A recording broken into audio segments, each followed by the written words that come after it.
যারা বলছি আমরা কতটুকু পারি বিপদের মুহূর্তে নিজেকে ঠিক রাখতে, সেই বিষয়গুলো আমরা কোরআন এবং হাদিস থেকে আলোচনা করবো ইনশাআল্লাহ। আল্লাহ তাআলা আমাদেরকে সেই তৌফিক দান করুন, আমিন। শুরুতে আমরা নবীগণের বিপদ এবং ধৈর্য সম্পর্কে কিছু আলোচনা করবো ইনশাআল্লাহ। শুধুমাত্র বিপদ সাধারণ মানুষের উপরে আসবে বা এমন নয়, বিপদ যারা নবী রাসূল ছিলেন আমাদের চেয়ে তাদের উপরে বিপদের হার বেশি ছিল। তা আমরা দুই একজন নবীর বিপদ দেখব এবং তাদের ধৈর্য দেখব ইনশাআল্লাহ। সর্বপ্রথম একজন নবীর কথা বলি, নূহ আলাইহিস সালাম, যিনি সচক্ষে তার পরিবারকে পানিতে ডুবে যেতে দেখেছেন।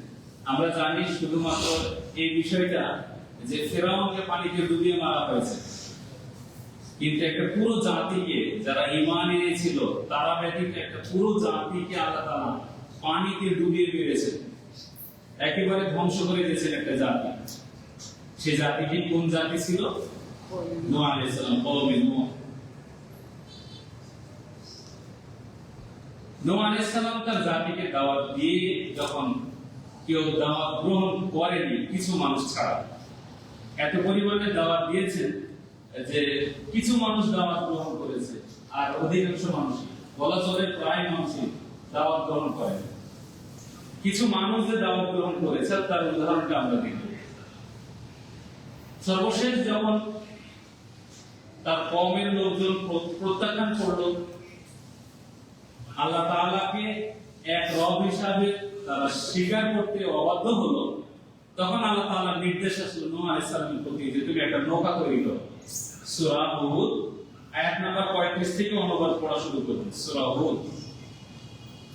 তো নূহ আলাইহিস সালাম নৌকা তৈরি করছে, আর তার পাশ দিয়ে তার কওমের লোকজন যাতায়াত করে।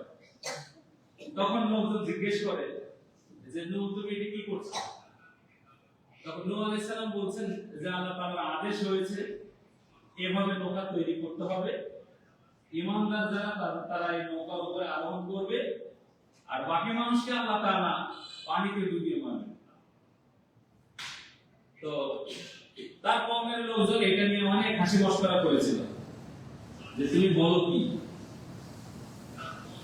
যে আল্লাহ তাআলা আমাদেরকে পানি দিয়ে ডুবিয়ে মারবে?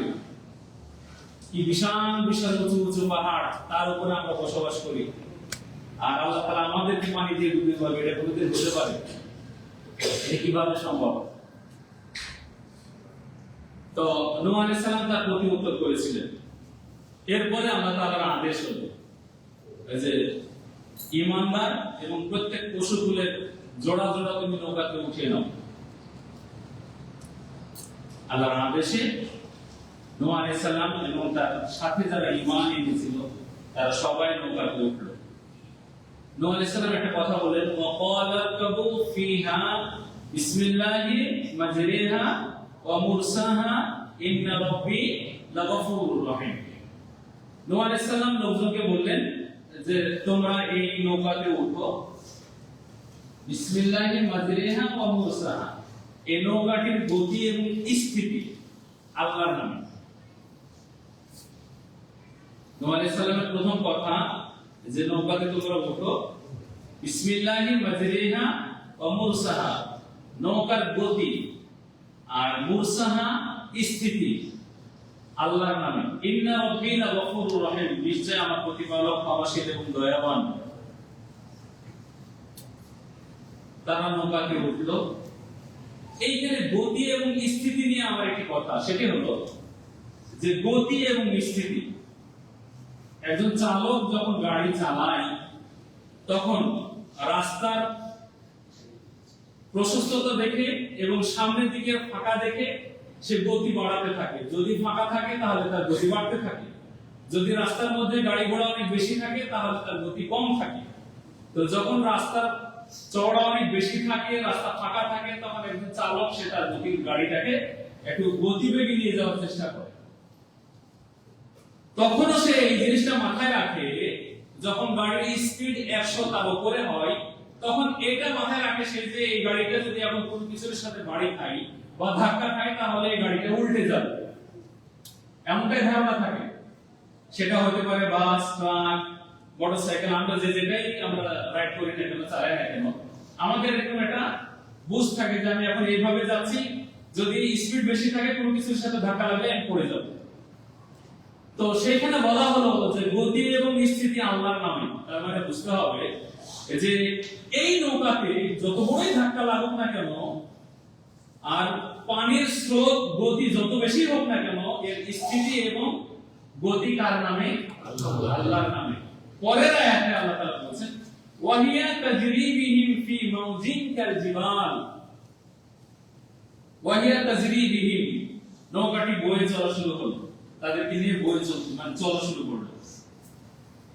কাল জিবাল, নৌকাটা যখন চলছিল তখন ঢেউ হচ্ছিল। কাল জিবাল আল্লাহ তাআলা বলছেন পাহাড়ের ন্যায় ঢেউ হচ্ছিল।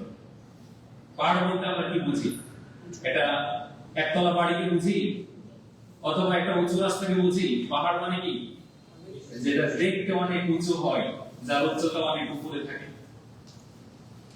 ওয়াহিয়া তাজরি বিহিম ফি মাউজিন কাল জিবাল, এই নৌকাটি চলতে লাগলো পাহাড়ের পানির মধ্য দিয়ে, আর ওই সময়ে পানির ঢেউ হচ্ছিল পাহাড়ের ন্যায়। তার মানে কি?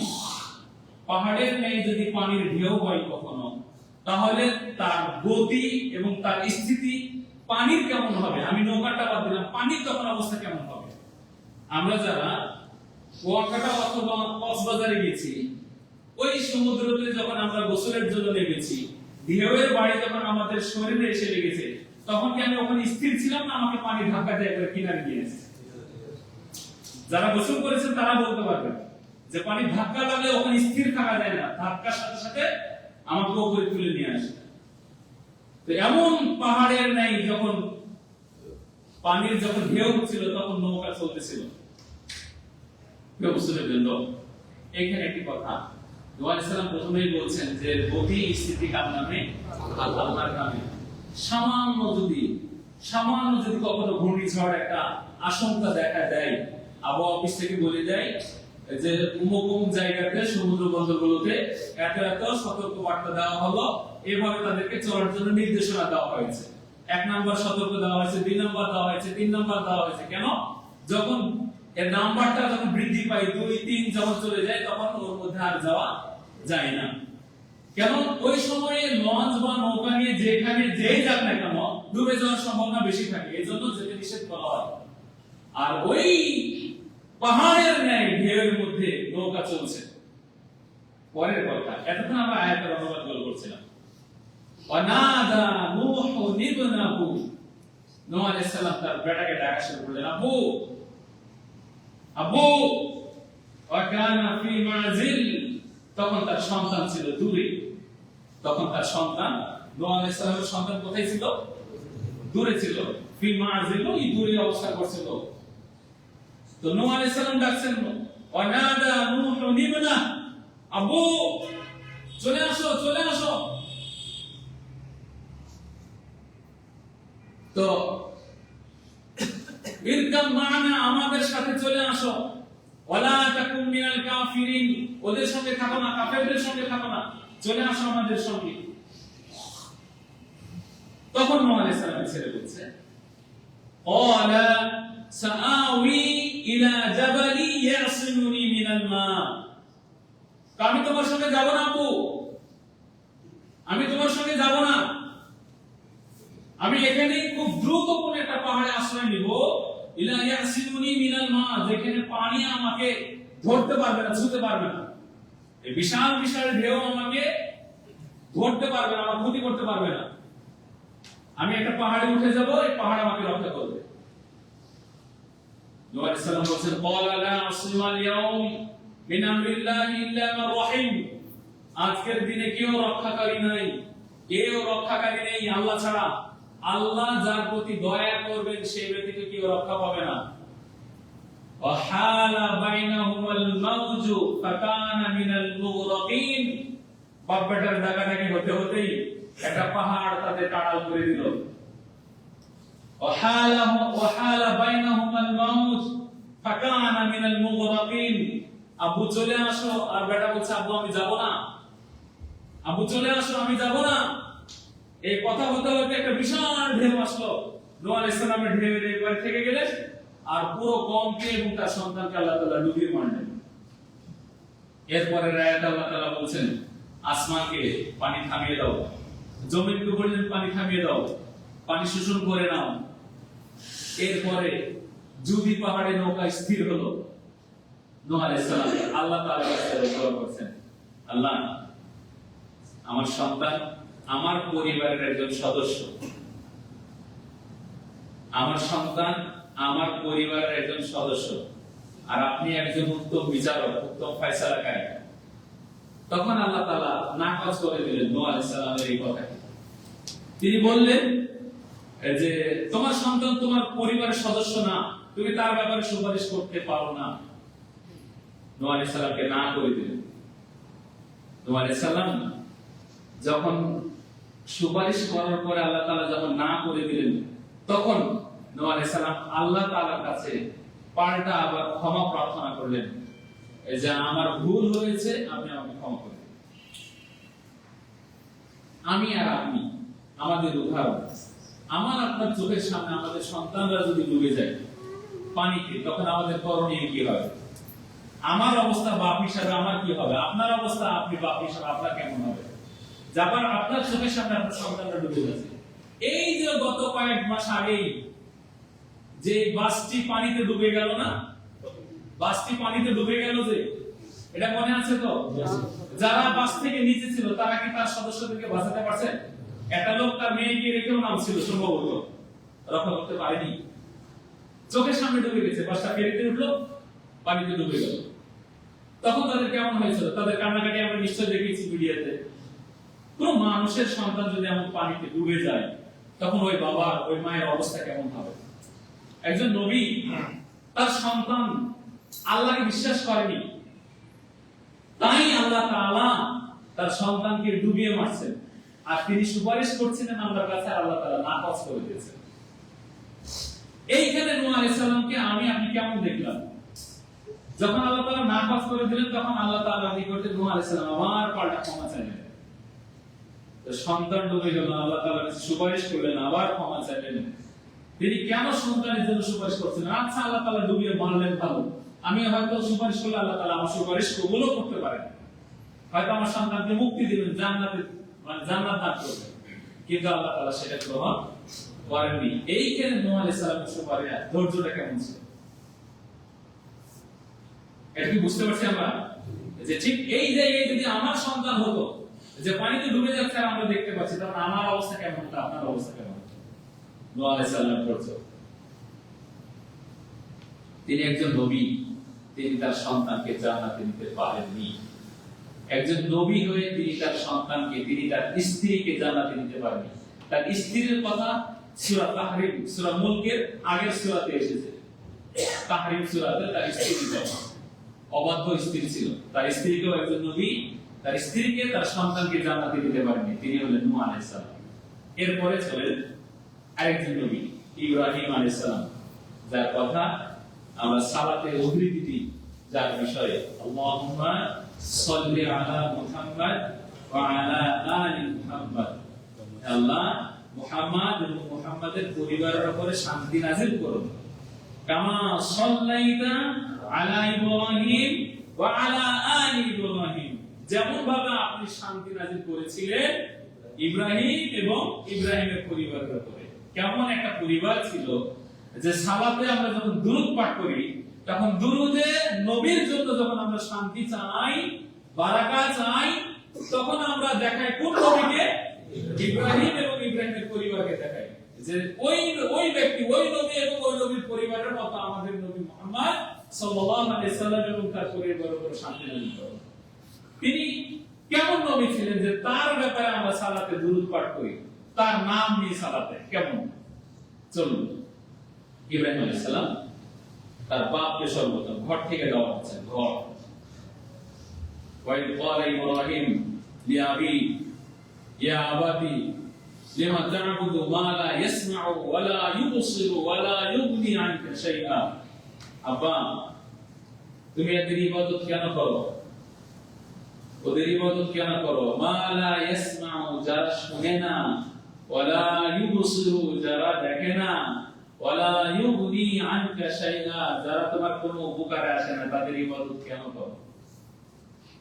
ইয়া আবা, আব্বা, হে আমার প্রিয় আব্বা, নবী ঘর থেকে দাওয়াত দিচ্ছেন আর বাপকে ডাক দিচ্ছেন কি সুন্দর করে, হে প্রিয় আব্বা, ইয়া আবাতি লিমা তা'বুদু, কেন তুমি তাদের ইবাদত করো যারা শুনে না, দেখে না, কোনো উপকারে আসে না, কেন ইবাদত করো? পরের আয়াতে আবার বলছেন যে ইন্নী ক্বাদ জাআনি মিনাল ইলমি মা লাম ইয়াতিক ফাত্তাবি'নি আহদিকা সিরাতান সাওয়িয়া, আমার কাছে এমন জ্ঞান এসেছে যেটা তোমার কাছে আসেনি আব্বা। ইব্রাহিম আলাইহিস সালাম তার বাপকে এভাবে বলছেন, ইন্নী ক্বাদ জাআনি মিনাল ইলমি মা লাম ইয়াতিক, আমার কাছে এমন জ্ঞান এসেছে যেটা তোমার কাছে আসেনি, ফাত্তাবি'নি, অতএব তুমি আমার অনুসরণ করো, আহদিকা সিরাতান সাওয়িয়া, আমি তোমাকে সরল সঠিক পথ দেখাবো। আবার ইব্রাহিম আলাইহিস সালাম বলছেন, ইয়া আবাতি, হে প্রিয় আব্বা, লা তা'বুদিশ শাইতান, শয়তানের ইবাদত করো না আব্বা। আই ইয়ামাসসাকা আযাবুম মিনার রহমান ফাতাকুনা ওয়ালিয়া লিশাইতানি ওয়ালিয়া, লা তা'বুদিশ শাইতান, আব্বা শয়তানের ইবাদত করো না। আগে বললেন যে লিমা তা'বুদু মা লা ইয়াসমাউ ওয়া লা ইউবসিরু ওয়া লা ইউগনি আনকা শাইআ, কেন তাদের ইবাদত করো যারা দেখে না, যারা শুনে না, যারা কোনো উপকার করতে পারে না। আবার এখানে এসে বলছে লা তা'বুদিশ শাইতান, আব্বা শয়তানের ইবাদত করো না। যদি করো আইয়ামাসসাকা আযাবুম মিনার রহমান, তাহলে রহমানের দয়াময়ের পক্ষ থেকে আযাব তোমাকে স্পর্শ করবে, ফাতাকুনা লিশাইতানি ওয়ালিয়া, তখন তুমি শয়তানের অভিভাবক হয়ে যাবে, বন্ধু হয়ে যাবে। একজন বাপকে এভাবে বুঝাচ্ছে সন্তান, তখন তার বাপ ইব্রাহিম আলাইহিস সালামকে বলছে, ক্বালা রাগিবুন আনতা আন আলিহাতি ইয়া ইব্রাহিম, ইব্রাহিম তুমি কি আমার এই দেবদেবীগুলোর কথা বলছো যে এদের ইবাদত করতে তুমি নিষেধ করছো? তুমি কি এদের কথা বলছো? ইব্রাহিমকে বাপে বলছে, লাইল্লাম তানতাহি লা আরজুমান্নাক ওয়াহজুরনি মালিয়া, তুমি যদি আমাকে এসব বলা থেকে বিরত না হও, বাপে এবার পাল্টা জবাব দিচ্ছে সন্তানকে, তুমি যদি এগুলো বলা থেকে বিরত না হও, লা আরজুমান্নাক, আমি তোমাকে পাথর মেরে হত্যা করব। কে বলছে? বাপে বলছে ইব্রাহিম আলাইহিস সালাম। ওয়াহজুরনি মালিয়া, আমার বাড়ি থেকে চিরতরের জন্য বের হয়ে যাও। ইব্রাহিম আলাইহিস সালাম বাপকে দাওয়াত দিলেন, কত সুন্দর করে বুঝালেন, যারা শুনে না, দেখে না, উপকার করতে পারে না, এদের ইবাদত কেন করো? এদের ইবাদত করো না। আমার কাছে এমন জ্ঞান আছে যে এইটা অনুসরণ করলে আমি তোমাকে সঠিক পথ দেখাবো। আবার বলছেন, কেন শয়তানের ইবাদত করো? ওদের ইবাদত করলে তো তুমি তাদেরই বন্ধু হয়ে যাবে, আর আল্লাহর পক্ষ থেকে তোমাকে আযাব স্পর্শ করবে। এত সুন্দর করে বোঝানোর পরেও বাপ পাল্টা জবাব দিল যে তুমি কি এই দেবদেবীগুলোর বিষয়ে বলছো? যদি তুমি এগুলো থেকে বলা থেকে বিরত না হও, তাহলে ওয়াহজুরনি মালিয়া লা আরজুমান্নাক, আমি তোমাকে পাথর মেরে হত্যা করব। ওয়াহজুরনি মালিয়া, একেবারে চিরতরের জন্য আমার থেকে আলাদা হয়ে যাও। এবার বেটাকে বলছে ইব্রাহিম আলাইহিস সালাম, ক্বালা সালামুন আলাইক, আব্বা আপনার উপর শান্তি। সাআস্তাগফিরু লাকা রাব্বি, আব্বা আমি তোমার জন্য আল্লাহ তাআলার কাছে ক্ষমা প্রার্থনা করব। সালামুন আলাইক, আব্বা তোমার উপর শান্তি। সাআস্তাগফিরু লাকা রাব্বি, আমি তোমার জন্য আল্লাহ তাআলার কাছে ক্ষমা প্রার্থনা করব। ইব্রাহিম আলাইহিস সালামকে বাড়ি থেকে বের করে দেওয়া, তিনি বাড়ি থেকে বের হয়ে গেলেন। একটা ঘটনা, নিজের কওমের লোকজনকে, নিজের জাতিকে ইব্রাহিম আলাইহিস সালাম দাওয়াত দিয়েছিলেন, কিন্তু জাতি তাকে গ্রহণ করেনি। জাতি তাকে বয়কট করেছিল এবং চরম আকারে তার প্রতি জুলুম নির্যাতন করেছিল। ওখানে থেমে থাকেন ইব্রাহিম আলাইহিস সালাম, চলে গেলেন রাজ দরবারে, নমরুদের দরবারে চলে গিয়ে ইব্রাহিম আলাইহিস সালাম দাওয়াত দেওয়া শুরু করলেন। তখন ইব্রাহিম, নমরুদ বলছে যে তোমার রব কি? তখন ইব্রাহিম আলাইহিস সালাম বলছেন রব্বিয়াল্লাযী ইউহয়ী ওয়া ইউমীত, সূরা বাকারা 258 নম্বর আয়াত। রব তিনি যিনি মানুষকে মারেন এবং জীবিত করেন। তখন নমরুদ বলছে যে আমিও তো মানুষকে মারি, আমিও তো জীবিত করি, আমিও তো মানুষকে মারি এবং বাঁচাই। তো তার উদাহরণ, তার কথা ধরন ছিল এরকম। নমরুদ বুঝেছিল এইভাবে যে একজন কয়েদিকে, একজন বন্দীকে আমি ইচ্ছা করলে মুক্ত করে দিতে পারি, এটা হলো বাঁচানো। আর একজন নিরপরাধ মানুষকে চাইলে আমি মেরে ফেলতে পারি, এটা একটা দাপট ছিল। তো ইব্রাহিম আলাইহিস সালাম পাল্টা একটা কথা বলেছিলেন যে ইয়াতি বিশামসি মিনাল মাশরিকি ফাতি বিহা মিনাল মাগরিব, সূর্য উঠান আল্লাহ তাআলা প্রতিদিন পূর্ব দিক থেকে। তো তুমি যে রব হিসেবে দাবি করছো, তুমি সূর্য পশ্চিম দিক থেকে উঠাও তো।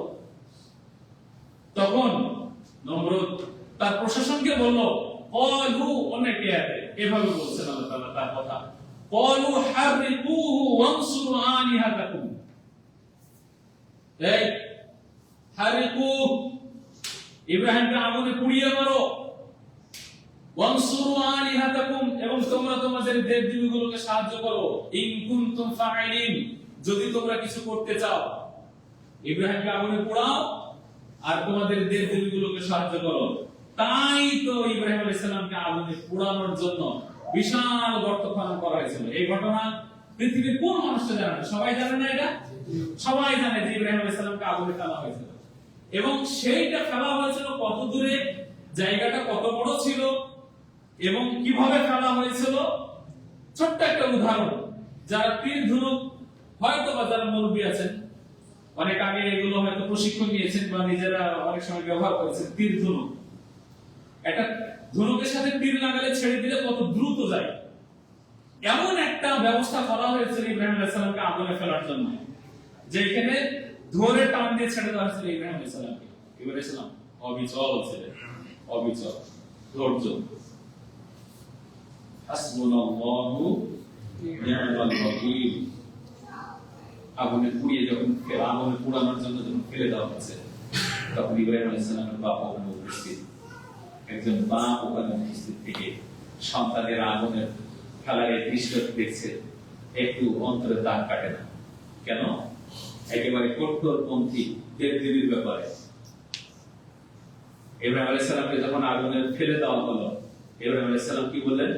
হাসবুনাল্লাহু নি'মাল ওয়াকিল, আল্লাহ তাআলা আমার জন্য যথেষ্ট, তিনি উত্তম কর্মবিদ হয়, তিনি যেটা করবেন সেটাই আমার জন্য উত্তম।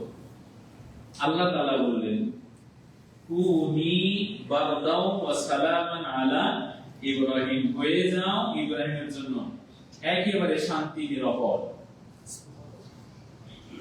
ইব্রাহিম আলাইহিস সালাম ধরত। আমরা কথা এখানে শেষ করছি না, ইব্রাহিম আলাইহিস সালামকে দেখলাম।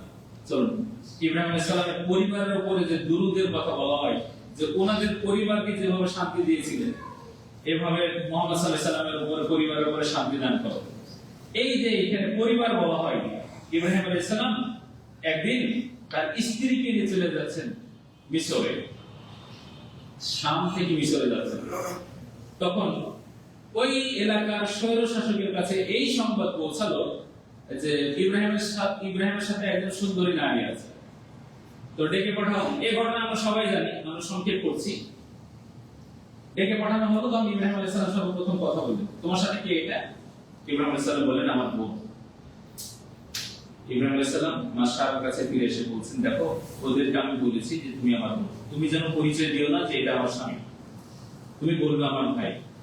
মা সারাকে নিয়ে যাওয়া হলো স্বৈরশাসকের ঘরে। মা সারা ঘরে ঢুকতেই স্বৈরশাসক মা সারাকে ধরার জন্য একবারে এগিয়ে আসছে, হাত বাড়িয়ে দিয়েছে। তখন মা সারা বললেন যে আমি উযু করবো, সালাত পড়বো, তারপর কথা হবে। এইখানে একটা শিক্ষণীয় বিষয় আছে, প্রত্যেকটা মানুষের খুব ভালো করে মাথায় রাখতে হবে। মা সারা উযু করলেন আর হাত তুলে দোয়া করলেন, উযু করে সালাত পড়ে হাত তুলে দোয়া করছেন। তিনি বলছেন, আল্লাহুম্মা ইন কুনতু আমানতু বিকা ওয়া বিরাসূলিক, আল্লাহ তুমি যদি জানো যে আমি তোমার প্রতি ঈমান এনেছি আর তোমার নবী ইব্রাহিমের প্রতি ঈমান এনেছি, আর এটা যদি জানো আমি আমার লজ্জাস্থানকে আমার স্বামী ছাড়া দ্বিতীয় কাউকে ভোগ করতে দিইনি, ফালা তুসাল্লিত আলাইয়া হাযা কাফির, তাহলে তুমি এই কাফিরকে আমার উপর জয়ী হতে দিও, জয়ী করো। শিক্ষণীয় বিষয়, মাশারা উযু করলেন আর দোয়া করলেন যখন ওই স্বৈরশাসক হাত বাড়িয়েছে মাশারাকে ধরার জন্য।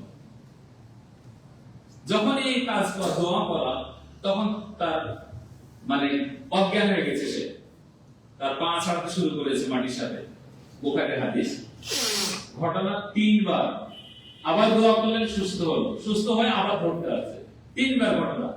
সর্বশেষ ইব্রাহিম স্বৈরশাসক তার প্রশাসনকে বলছে যে এটা তো আমার কাছে কোনো মানুষ পাঠানি, এটা একটা শয়তান, এটা সরাও এখান থেকে, আর এর সাথে একটা মহিলাকে দিয়ে দাও।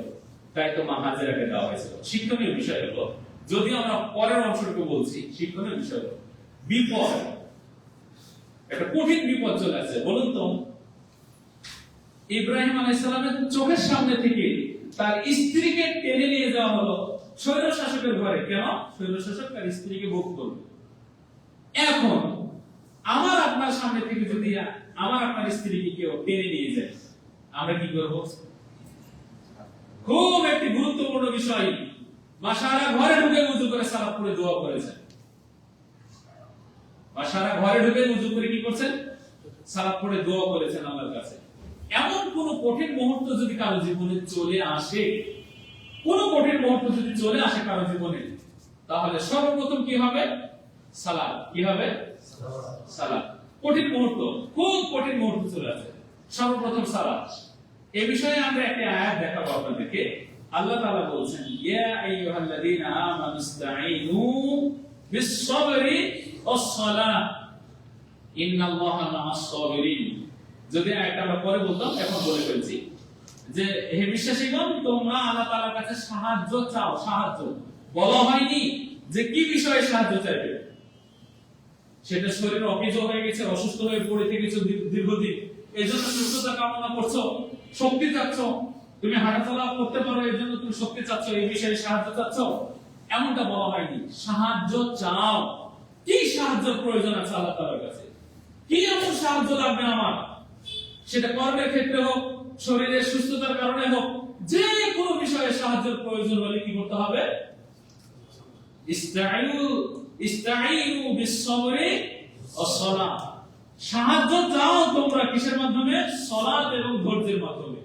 ধৈর্য আজকের আয়াতের, আজকের আলোচনার মূল বিষয় কি? ধৈর্য। তোমরা সাহায্য প্রার্থনা করো আল্লাহ তাআলার কাছে কিসের মাধ্যমে? সালাত এবং ধৈর্যের মাধ্যমে। তার মানে কোন বিষয়ে সাহায্য চাইতে হলে প্রথমে কি করতে হবে? সালাত। প্রথমে 2 রাকাত সালাত। কোন বিষয়ে সাহায্য। একটা ছোট্ট উদাহরণ, নেত্রকোনার একটি ঘটনা। আমার এক সাথী ভাই আমাকে শুনিয়েছিলেন যে এক পর্দানিশীন মহিলার একটা বাচ্চা পুকুরে ডুবে গেছে, মানে পানিতে পড়ে গেছে। তো পাশে থেকে লোকজন চিৎকার করছে, অমুকের বাচ্চা পড়ে গেছে।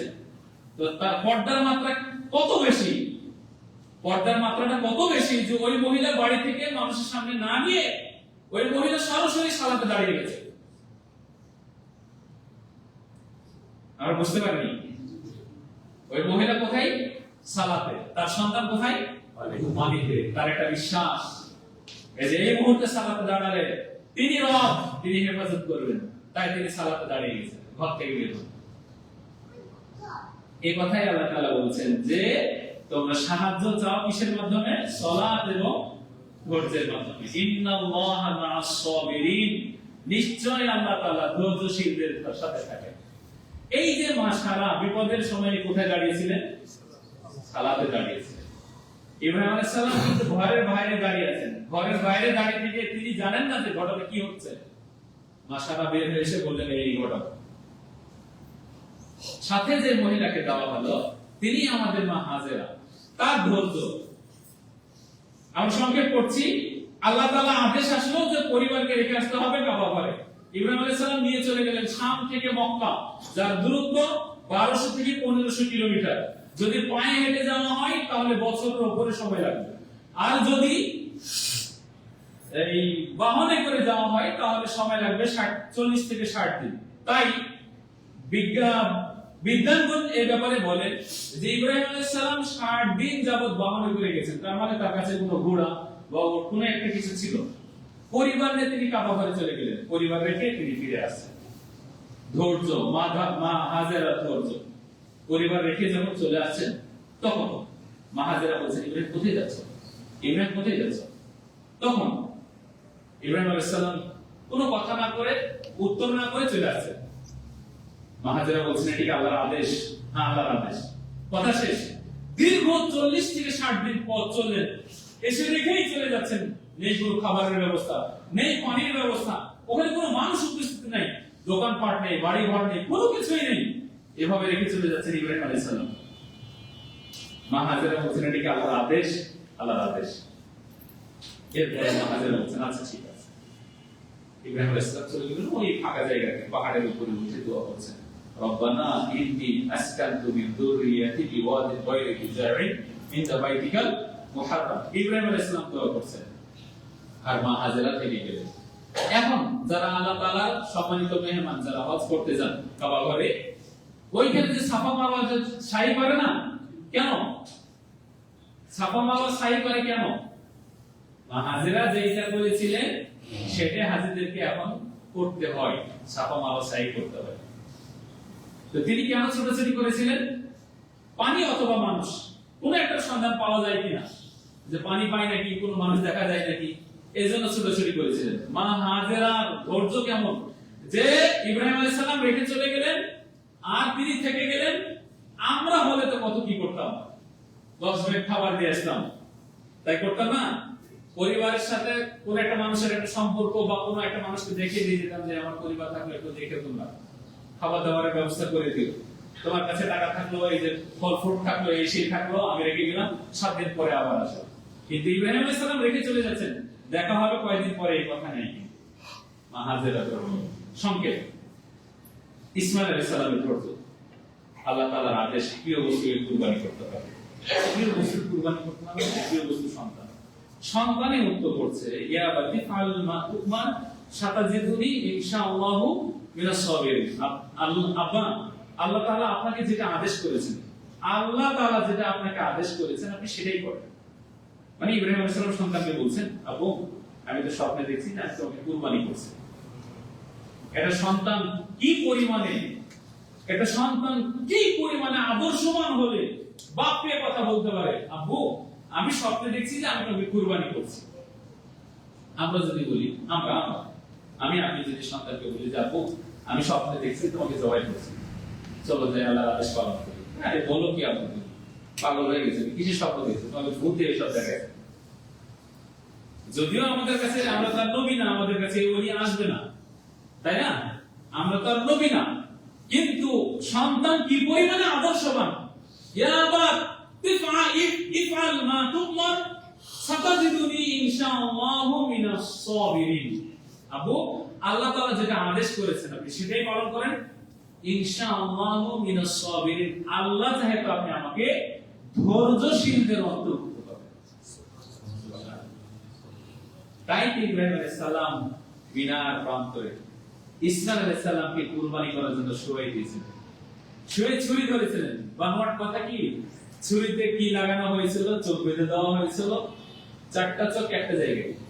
পৃথিবী একেবারে চাদর পাখির নাই চেয়ে আছে। পৃথিবীর ইতিহাসে এমন ঘটনা ঘটেনি, দ্বিতীয়বার ঘটবেও না, যে আল্লাহর আদেশ পালনের জন্য এরকম করছে বাপ আর ছেলেকে। পৃথিবী তাকিয়ে আছে ইব্রাহিম আর ইসমাঈল আলাইহিস সালামের দিকে, কি হতে যাচ্ছে পৃথিবীর বুকে, ভিন্ন ধরনের ঘটনা। ইব্রাহিম আলাইহিস সালামকে আল্লাহ তাআলা পরীক্ষা করছেন, আর সন্তান বলছে আল্লাহ তাআলা যদি চান তো আপনি আমাকে ধৈর্যশীলদের অন্তর্ভুক্ত পাবেন। 4টা চোখে এক জায়গায়, ছুরি ধরে আছে বাপের, ছেলের গলাতে, এখনই জবাই করবে। আল্লাহ তাআলা বলেন, কদ সাদ্দাকতা রুইয়া ইয়া ইব্রাহিম, তুমি তোমার স্বপ্নকে বাস্তবে রূপ দিয়েছো ইব্রাহিম। তো ইব্রাহিম আলাইহিস সালামের ধৈর্য, আগুনে ফেলে দেওয়া হলো। ইব্রাহিম আলাইহিস সালাম আগুন থেকে বের হয়ে চলে আসলেন, একেবারে গ্রাম এলাকায় ত্যাগ করে দিলেন। তার সামনে থেকে স্ত্রীকে তুলে নিয়ে যাওয়া হলো, স্বৈরশাসক তাকে ভোগ করবে এই জন্য। সেইখানে তার স্ত্রীর ধৈর্য, মা হাজেরাকে ইব্রাহিম আলাইহিস সালাম কাবা ঘরে রেখে চলে আসলেন, কোনো খাবারের ব্যবস্থা নাই, সেখানে মা হাজেরার ধৈর্য। প্রিয় বস্তুকে কুরবানি করতে হবে, ইসমাঈল আলাইহিস সালামকে বলা হলো, ইসমাঈল আলাইহিস সালাম বলছেন আল্লাহ তাআলা যেটা আদেশ করেছেন সেটা পালন করুন। আপনি চাহে, আল্লাহ চাহে তো আপনি আমাকে ধৈর্যশীলদের অন্তর্ভুক্ত করবেন।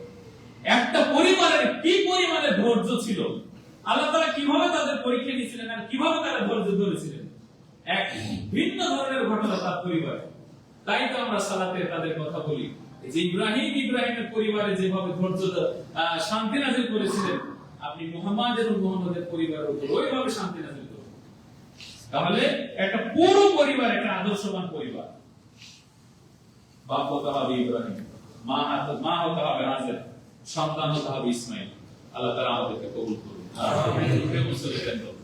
তাহলে আমরা দেখলাম নূহ আলাইহিস সালামের ধৈর্য, চোখের সামনে সন্তান নেই। ইব্রাহিম আলাইহিস সালামের ধৈর্য, প্রত্যেকটা মুহূর্তে ধাপে ধাপে আল্লাহ তাআলা পরীক্ষা দিয়েছেন আর তিনি ধৈর্য ধারণ করেছিলেন।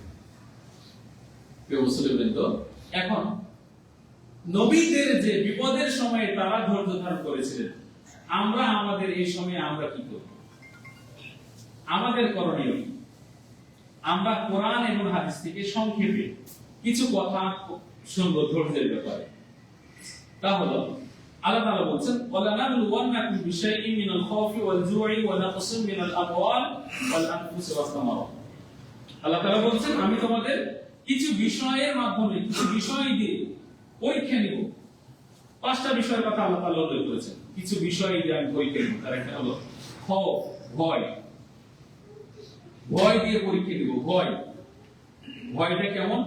কোন ব্যক্তির পক্ষ থেকে আসবে, কোন জাতির পক্ষ থেকে আসবে, কোন দেশের পক্ষ থেকে আসবে। ভয় কি? ভয় হলো যে ফিলিস্তিনবাসী যেমন প্রতিটা সেকেন্ড, প্রতিটা মুহূর্ত ভয়ের মধ্য দিয়ে পার করে। কেন? কখন জানি একটা মিসাইল, কখন জানি একটা ড্রোন হামলা, কখন জানি একটা বোমা বাড়ির উপর এসে পড়ে। প্রতিটা মুহূর্ত তারা ধৈর্যের সাথে, ভয়ের সাথে তারা পার করছে। এর নাম হলো ভয়। আমাদের জীবনের ভয় কি? আমি নিজে একটা ভুল করেছি, অন্যের ক্ষতি করেছি, আর অন্যের ক্ষতি করে আমি যদি বলি যে আল্লাহ তাআলা আমার ভয়, এটা ভয় দিয়ে পরীক্ষা দিচ্ছে। মানে অন্যায়টা করেছি আমি নিজে, এবং যে অন্যায়টা করেছি এটা আমি নিজে স্পষ্ট জানি যে এটা একটা অন্যায়, করতে হয় না এই অন্যায়টা। ধরেন একটা চুরি করেছি কোনো কিছু, তো চুরি করার পরে আমি ভয়ে আছি যে যদি ধরে ফেলে বা জেনে ফেলে তাহলে তো সমস্যার মধ্যে, বিপদের মধ্যে পড়ে যাবে। তা আমি ভয়ের মধ্যে আছি। আসলে কি এটা ভয়? এটা দিয়ে আল্লাহ তাআলা পরীক্ষা নেবেন, যা চুরি করলাম আর আল্লাহ তাআলা আমার এইভাবে পরীক্ষা নেবেন? বিষয়টি এরকম নয়। ভয় দিয়ে পরীক্ষা নেবেন, ভয়। সেটা আমরা যদি এর মুখোমুখি নাও হই, তো ভবিষ্যতে আল্লাহ তাআলা নিতেও পারেন, বলা যায় না। আল্লাহ তাআলা আমাদের সবাইকে হেফাজত করুন, আমিন। ওয়াল জু', ক্ষুধা দিয়ে পরীক্ষা নেবেন। এখন ক্ষুধার যদি উদাহরণ দেওয়া হয়, কেউ বলতে পারবে না জীবনে ক্ষুধা নেই। কারণ আমরা দিনে সর্বনিম্ন 3 বার খাই। রমজান মাস কিন্তু সর্বনিম্ন কয়বার? 3 বার। এর পরেও তো বেশি আছে। বিকালে নাস্তা আছে, অনেক সময় অনেক কিছু খেয়ে ফেলি আমরা। কিন্তু ক্ষুধা কি জিনিস আমরা এটা এখন বুঝতে পারি না। ক্ষুধা কি? আবার ওখানে যেতে হবে, ফিলিস্তিনে যেতে হবে। ক্ষুধা কি?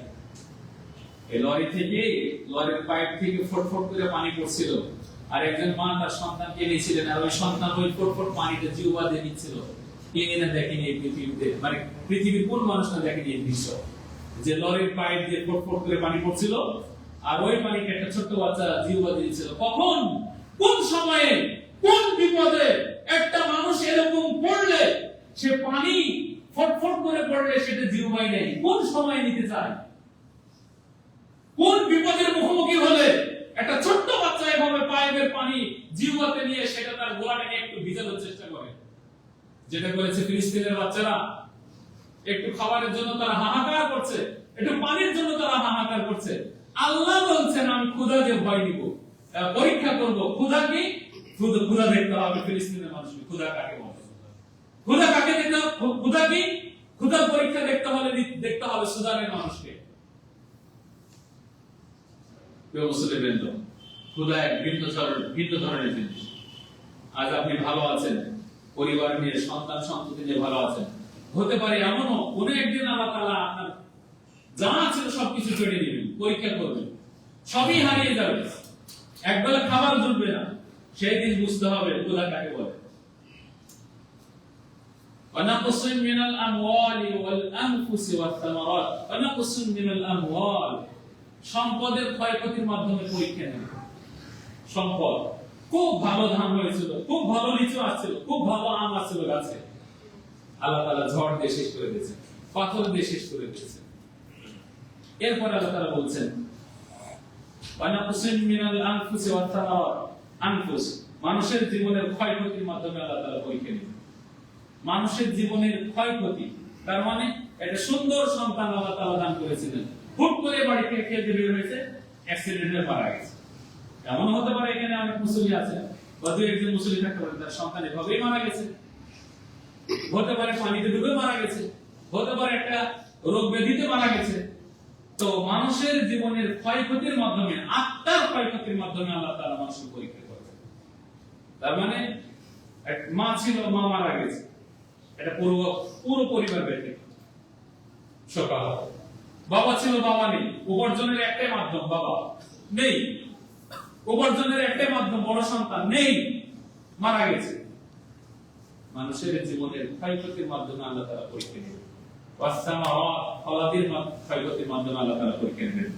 ওয়াবাশশির সাবিরিন সুসংবাদ দাও ধৈর্যশীলদের। কাদেরকে? ধৈর্যশীলদের। এই যে বুখারীর একটি হাদিসে আল্লাহ রাসূল একটা বাড়ি পাড়তে যাচ্ছেন, একটা মহিলা চিৎকার করে কাঁদছে। ওই মহিলা যখন চিৎকার করে কাঁদছে তখন আল্লাহ রাসূল ওখানে গিয়ে ওই মহিলাকে বলছেন যে ধৈর্য ধরতে হয়, কান্নাকাটি করতে হয় না, ধৈর্য ধারণ করতে হয়। তখন ওই মহিলা বলছে যে কে তুমি, সরো এখান থেকে, এই এলাকায় আমি কেন্দ্রে সরো, আমার কাছে এসো। মহিলা তো চিনে না যে আল্লাহ রাসূল আমার কাছে আসছে। তো কান্নাকাটি করছে দেখে আল্লাহ রাসূল বললেন যে ধৈর্য ধারণ করতে হবে। তখন ওই মহিলা এভাবে আল্লাহ রাসূলকে বললেন যে কে তুমি, এখান থেকে সরো, আমার বিপদ তুমি কি বুঝবে? তার মানে কারো জীবনে যদি বিপদ চলে আসে, তাহলে বিপদ চলে আসার শুরুর ধাক্কাতে ধৈর্য ধারণ করতে হবে। তার নাম ধৈর্য। আমি বুঝতে পারি বিপদ চলে এসেছে আর ওই শুরুতে কি করতে হবে? ধৈর্য ধারণ করতে হবে। তার নাম হলো ধৈর্য। আপনার গাছের আম একেবারে নাই করে দিয়েছে, ছোট্ট একটা গাছে আম আসছিল, রাতের আধারে কে যেন সবই পেড়ে দিয়ে গেছে। তো সকালবেলায় উঠে একবারে বাপ মা তুলে গালি দিলেন। এরপরে আর বাপ মা তুলে গালি দিলে কি আম ফেরত দিয়ে যাবে?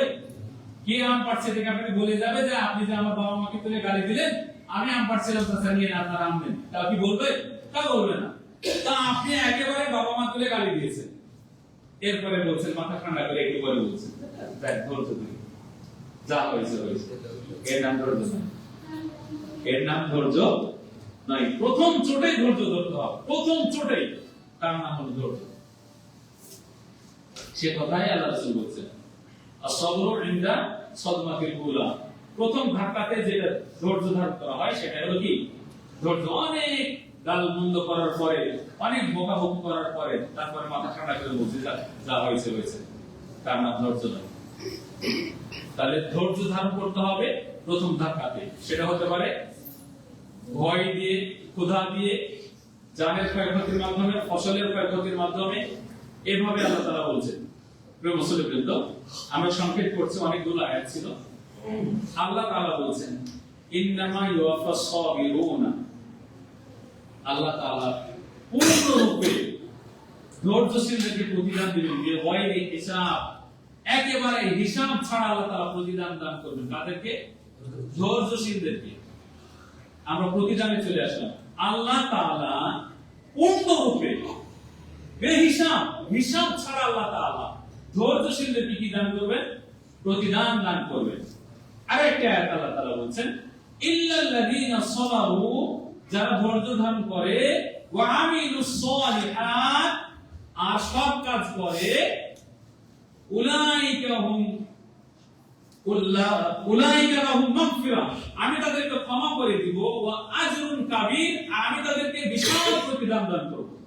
ইল্লাল্লাযীনা সাবারু, যারা ধৈর্য ধারণ করে, ওয়া আমিলুস সালিহাত, এবং যারা সৎ কাজ করে, উলাইকা লাহুম মাগফিরাহ, আমি তাদেরকে ক্ষমা করে দিব, ওয়া আজরুন কাবীর, আর বিশাল প্রতিদান দান করব। কয়টা কাজ?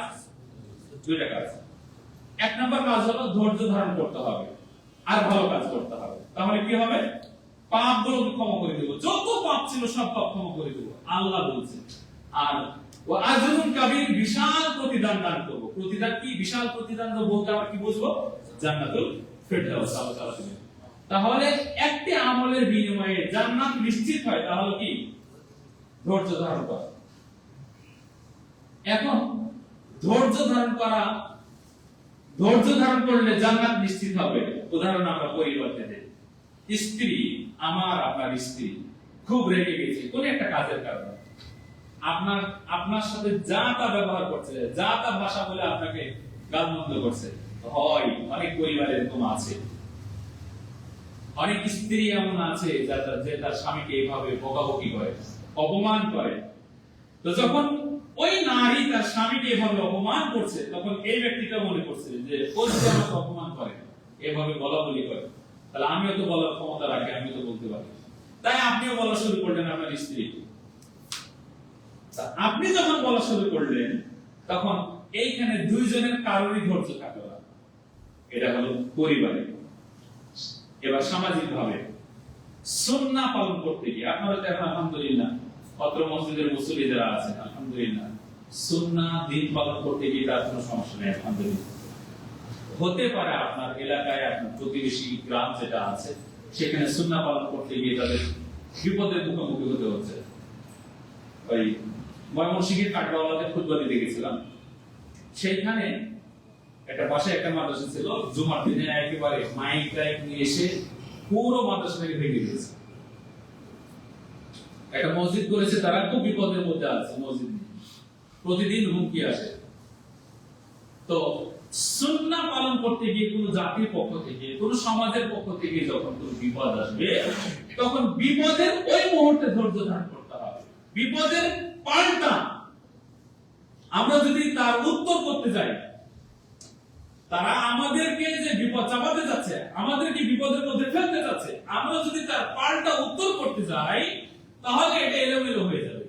আর যেই বিপদটা চাপানোর চেষ্টা করছে, ওই সময়ে যদি আমরা ধৈর্য ধারণ করার চেষ্টা করি, তাহলেই এই প্রতিদানটা পাওয়া যাবে, যেটা আল্লাহ তাআলা বলছেন যে লাহুম মাগফিরা, আমি তাদেরকে ক্ষমা করে দেব, ও আজরুন কাবীর, আমি তাদেরকে বিশাল প্রতিদান দান করব। তাহলে কি?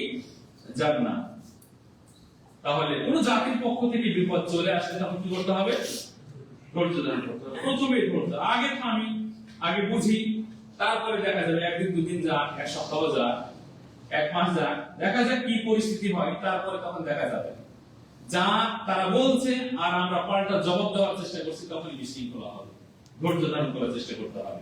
পরিবার, সমাজ, দেশ, পার্শ্ববর্তী দেশ, যেগুলো দেশ এরকম বিপদ আসতে পারে, আর প্রথম চোটে কি করতে হবে? ধৈর্য ধারণ করতে হবে। আর একটি আয়াত আল্লাহ তাআলা বলেন, ইয়া আইয়ুহাল্লাযীনা আমানুসবিরু, হে বিশ্বাসীগণ তোমরা ধৈর্য ধারণ করো, ওয়াসবিরু, ধৈর্যের প্রতিযোগিতা করো। ধৈর্যের প্রতিযোগিতা। তোমার সামনে তোমাকে একজন খুব অপবাদ্য করছে, তো তোমার সেরকম বলার একটা সাহস আছে যে তুমি দু চার কথা বলতে পারবে, কিন্তু ও বলে জিতে যাক, তুমি বলিও না। তারই নাম হলো ধৈর্যের প্রতিযোগিতা। ইয়া আইয়ুহাল্লাযীনা আমানুসবিরু, ধৈর্য ধারণ করো, ওয়াসবিরু, ধৈর্যের প্রতিযোগিতা করো। একথা আল্লাহ বলছে। ওয়ারাবিতু, আর যুদ্ধের জন্য প্রস্তুত থাকো। ওয়াত্তাকুল্লাহ, আল্লাহকে ভয় করো, লাআল্লাকুম তুফলিহুন, যদি তোমরা সফলতা অর্জন করতে চাও। একথা কি বলছেন? আল্লাহ তাআলা বলছেন। সফল ব্যক্তি কে? বলুন তো ভাই, সফল ব্যক্তি কাকে বলে? একজন ব্যক্তি একটা দিনমজুর ছিল, মাঠে খাটতো 500 টাকা, হঠাৎ করে একটা দোকান দিয়েছে, ইনকাম একটু বেড়ে গেছে, এরপরে দেখা গেছে যে লোকের ব্যবসা বড় হয়ে গেছে। একটা সময় কিছুই ছিল না, এরপর আস্তে আস্তে বড় হতে তো অনেক বড় হয়ে গেছে। সে তখন নিজেকে বলে যে আল্লাহ তাআলা আমাকে যেভাবে দিয়েছে, আমার লাইফটা খুব সুন্দরভাবে পার হয়ে যাবে, কোনো সমস্যা হবে না। একজন মানুষ তার সন্তানকে খুব কষ্ট করে পড়াশোনা করিয়েছে, সফল কাকে বলে তার উদাহরণ দিচ্ছি। তো কষ্ট করে পড়ানোর পরে চাকরি হয় না করতে করতে একটা চাকরি হয়ে গেছে, যার বেতন 1 লক্ষ টাকা। তো সে তখন মনে করে যে আমি এখন সফল ব্যক্তি। তার মানে কি 1 লক্ষ টাকা বেতন মানে বিশাল ব্যাপার। সে তার পুরো পরিবারটাকে এখন চালাতে পারবে। তো সে তখন নিজেকে বলে যে আমি এখন সফল ব্যক্তি। তো দুনিয়াতে মানুষ এভাবে নিজেকে সফল মনে করে, কিন্তু আল্লাহ তাআলা বলছেন যে ইয়া আইয়ুহাল্লাযীনা আমানুসবিরু ওয়াসাবিরু ওয়ারাবিতু ওয়াত্তাকুল্লাহ লাআল্লাকুম তুফলিহুন, যাতে করে তোমরা সফল হতে পারো। সফল হওয়ার অর্থ হলো যেন তোমরা জান্নাতে যেতে পারো। আল্লাহ তাআলা আমাদের প্রত্যেকটা মানুষকে এভাবে বিপদের সময়ে ধৈর্য ধারণ করার তৌফিক দান করুন। আমিন। আলহামদুলিল্লাহ রাব্বিল আলামিন।